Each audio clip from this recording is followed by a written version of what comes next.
ભાજપના કોર્પોરેટરને 0 જ માર્ક મળે.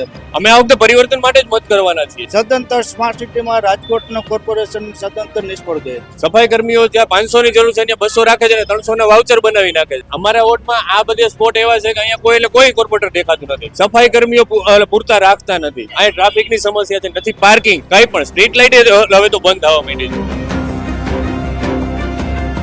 નમસ્કાર, હું છું આપની સાથે દર્શિકા સોની અને અત્યારે અમે આવી પહોંચ્યા છીએ વોર્ડ નંબર 10માં. વોર્ડ નંબર 10માં છેલ્લા 5 વર્ષમાં શું અહીંયા વિકાસના કાર્યો થયા છે, શું લોકોની સમસ્યાઓ છે, આવો જાણીએ. દિનેશ પટોડિયા, હું 15 વર્ષથી આ વોર્ડમાં રહું છું. આ વોર્ડ આમ કહો તો રાજકોટની એક કરોડરજ્જુ કહેવાય એવો વોર્ડ છે, પણ જે સુખ સુવિધા જોવો ને તો કાંઈ છે નહીં.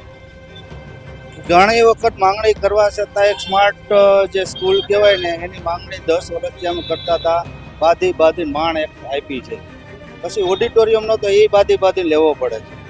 અને આ વોર્ડમાં ઘણા ધારાસભ્યો રહે છે, સારા કોર્પોરેટરો રહે છે બધાએ, છતાંય વોર્ડનો આ સુખ સુવિધા જે હોવી જોઈએ નથી. શું કહેશો, જે સ્માર્ટ સિટીની વાતો કરવામાં આવે છે, ખરેખર સ્માર્ટ સિટી થઈ રહ્યું છે? સદંતર સ્માર્ટ સિટીમાં રાજકોટનો કોર્પોરેશન સદંતર નિષ્ફળ ગયું છે.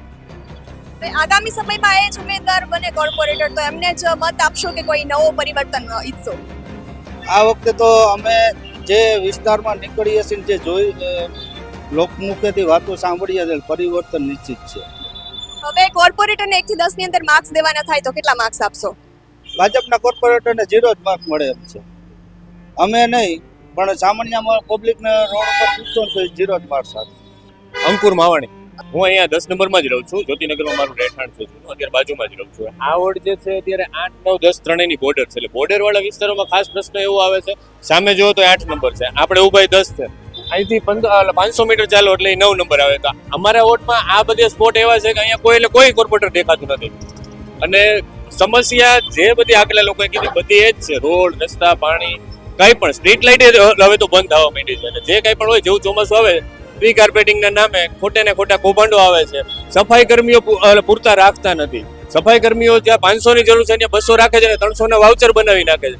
આપણે અહીંયા અમે લોકો સફાઈ કર્મીને કઈ કહેતા હોય કે એ લોકો વાળતા નથી. ખરેખર એ લોકોને જે બે શેરી હોય તો 200 મીટર 300 મીટર જે એના જીઆર પ્રમાણે વાળવાની થતી હોય એ લોકો એ વાળતા હોય, પણ આ લોકો એની પાસે એક્સ્ટ્રા કામ કરે. 2 દિવસ અહીંયા વાળવાની, 2 દિવસ અહીંયા વાળવાની, આવી રીતે બધું છે. સારા કાર્યો આટલા વર્ષથી નવું રાજકોટ બને છે તો સારા કાર્યોમાં કાંઈ એટલે કાંઈ નથી. અહીંથી તમે જોશો તો આ લોકો અહીંયા ગેમ ઝોન બનાવ્યો છે નીચે.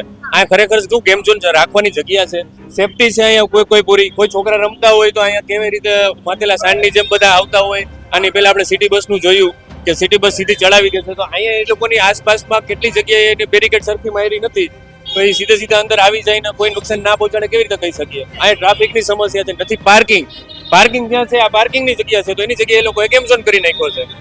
અમે આ વખતે પરિવર્તન માટે જ મત કરવાના છીએ. અમે આખો વોર્ડમાં જે કંઈ પણ જે લોકો સાથે અમે સાંભળીએ છીએ, ચર્ચા કરીએ છીએ, અમે પરિવર્તન માટે જ મત કરશું.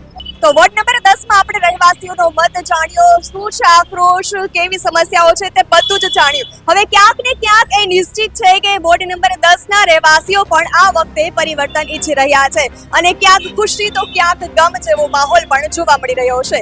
કેમેરા પર્સન ઉત્તમ સાથે દર્શિકા સોની, સિટી ન્યૂઝ, રાજકોટ. ખેંગારભાઈ, આ તો કેટલા વર્ષ છે એમાં જલમ આ થયો, કેટલા વર્ષ દેવી છે અને કાંઈ થતું નથી. પાણી ઓછું આવે છે, મચ્છર થાય છે, બધું આવું થાય છે. સાફ સફાઈ કેવી થાય છે? કાંઈ થતી નથી. એવી બધા ભાગી જાય. આવે રોડ સાફ થતા નથી, કાંઈ નહીં, એમના ભાગી જાય.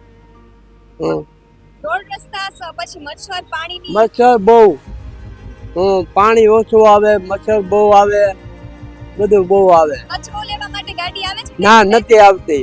આજે અમે ફોન કર્યો, આજે અમારે કાલ કામ છે, આજ બોલાવી, ગાડી આવી નથી. શું જવાબ આપે છે? એ કે આજ આવી, કાલ આવી, સાહેબની બદલી થઈ ગઈ છે એમ કહે છે. ના, કોણ નથી આવતું. જવાબ જ નથી દેતા. ના, કોણ આવતું નથી. એને ગરજ પડે ત્યારે આવશે. લાવો મત દો ને ઓલું દો ત્યારે આવે. આમ કાંઈ આવતા નથી. એટલે મત લઈ જાય છે. હા હા. ઓકે, હવે આગામી સમયમાં તમે એમને જ મત આપશો કે કોઈ બીજાને ચાન્સ આપશો? હવે કેને બીજાને આપીએ, હવે આપાય ને આપી દઈ.